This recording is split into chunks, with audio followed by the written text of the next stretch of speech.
Tuvimos un Speed Fest el día sábado en el Autódromo Hermanos Rodríguez, tremendo porque se juntaron la BYD México Racing Cup y la Supercopa Roche France. Y hoy tengo un invitado que, pues, qué mejor experto puedo traer hoy que uno de los que estuvo todo el día viendo carreras. Así que voy a traer al escenario al buen Diego Esquivel. Tocó todo el santo día viendo carreras. ¿Cómo estás, Diego? ¿Qué tal, Isra? ¿Qué tal también por acá? Mucho. Bueno, a toda la gente que nos está viendo, ya nuestro compañero también el día de hoy. Las letras son muy pequeñitas, no alcancé a leer por acá el nombre, pero muy contento, muy feliz. Bien lo mencionas, Isra, ¿sí me escuchas bien? ¿Todo bien? Sí, ¿verdad? Sí, Ok, fuerte, Sí, claro. sí, sí. estuvimos por ahí en Ciudad de México, en el Autódromo Hermano Rodríguez, pues llevando la locución de todas las acciones de la Supercopa Rochelands y presenciando también lo que fue la BYD, la México Racing Cup. Bastantes categorías, evidentemente, muchísima acción, unas gradas totalmente llenas. Lo pudimos observar en distintas imágenes, un protocolo muy bonito también con un helicóptero que ondeaba la bandera de México. Y bueno, pasando a la información de la Supercopa, pues realmente tuvimos carreras muy, muy, muy interesantes.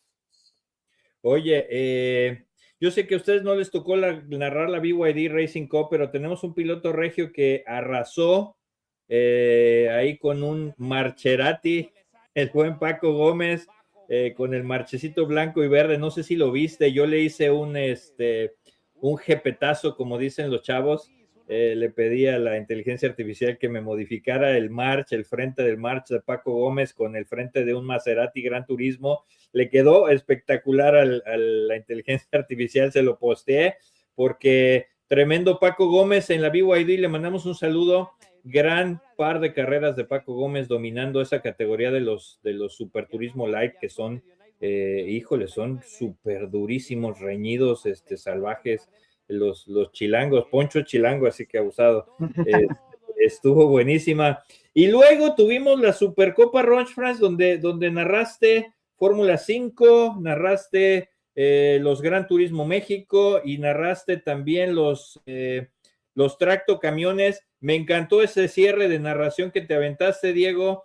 Así que lo reposté por ahí mi historia porque estuvo buenísimo para que lo viera el buen árabe Juan Cantú. Tremendas carreras. ¿Qué fue lo que más disfrutaste del sábado del Speed Fest, Diego?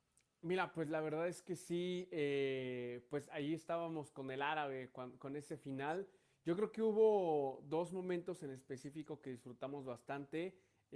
Para mí, el haberle narrado este fin de semana completito a Paul Jordan, que recordar, se lleva la victoria en la carrera número 1 y vuelve a repetir la victoria en la carrera número 2 y un día anterior, el viernes, se lleva la pole position. Entonces, es lo que tenía que pasar. El piloto que mejor anduvo en la sesión de quali, el piloto que ganó en la primera y en la segunda carrera. Creo que ese fue un muy buen momento, mientras que en la GTM Light vimos como Pepe Stege ganó también su primer carrera. O sea, ha estado ahí, Feliz. pero nunca le había tocado ganar. Para mí el hecho de haberlo narrado y deja tú, cuando bajamos a la zona de las entrevistas, lo emotiva que fue esa entrevista, fue algo muy bonito, fue uno de los momentos que más disfruté y evidentemente también el final de Tractocamiones, junto a mi compañero Iker, lo narramos, como bien dices, de una forma épica, fue algo muy cardíaco en donde parecía que sí, parecía que no, y habíamos mencionado y lo habíamos dicho, a veces pasa la sal del comentarista, pero en este caso fue para bien, que tal vez podía venir el 1, 2 y 3 para el equipo del árabe, porque ya lo habían hecho en Aguascalientes, ya lo habían hecho en León, y decíamos, sería una completa locura si lo llegan a concretar aquí en Ciudad de México. Qué mejor escenario, ¿no? Al final, entre la disputa de ellos tres, se sumaba también Majo Rodríguez, se sumaba Salvador de Alba, que no son pilotos nada sencillos de sortear, sobre todo Salvador de Alba, que ya les estaba arruinando los planes, Majo también al último, y ese fue un momento muy, muy bueno del Speedfest en donde vimos conquistar el autódromo en el 1, 2 y 3 nuevamente al árabe. Entonces, La entrevista también con el árabe fue una cosa espectacular. Sabemos que es un tipo muy emotivo, un tipo, nos platicaba en la entrevista que estuvo a nada de no salir a correr.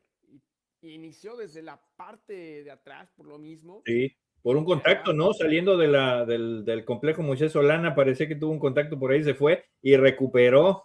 sí, y tuvo un problema también con su motor desde días antes. Entonces, por eso probablemente no salía a correr. Entonces se pusieron a trabajar a marchas forzadas junto a su equipo, lo lograron sacar a la pista y bueno, creo que hizo todavía un doble mérito para el árabe.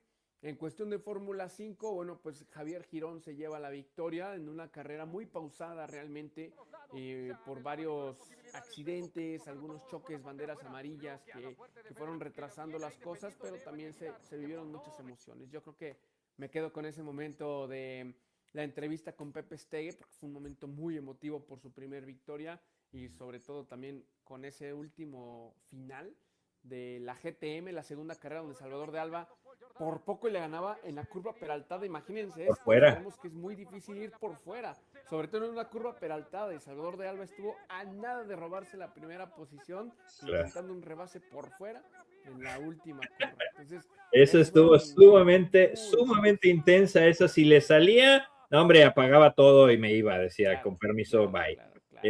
Oye, mi maestro, el buen Tiberio, que se aventó también, oye, el viejillo todavía Sí, trae, el sí, viejillo. todavía. Y justo lo hablábamos porque había un piloto debutante, Jerry Hernández, de tan solo Sí, 16 años. El chamaco se llevó la pole un día antes, el chico le daba muy bien y quedó justo adelantito de Tiberio. Entonces decíamos, va a ser una guerra de experiencia contra juventud. Terminó ganándole experiencia, ¿no? Tiberio fue quien se terminó subiendo a los escalones del podio y bien, como dices, el viejillo, pero muy bien, César, sabemos que es un piloto muy constante en la GTM Light y lo ha ido demostrando carrera tras carrera porque regularmente se encuentra en los podios. sí, exactamente.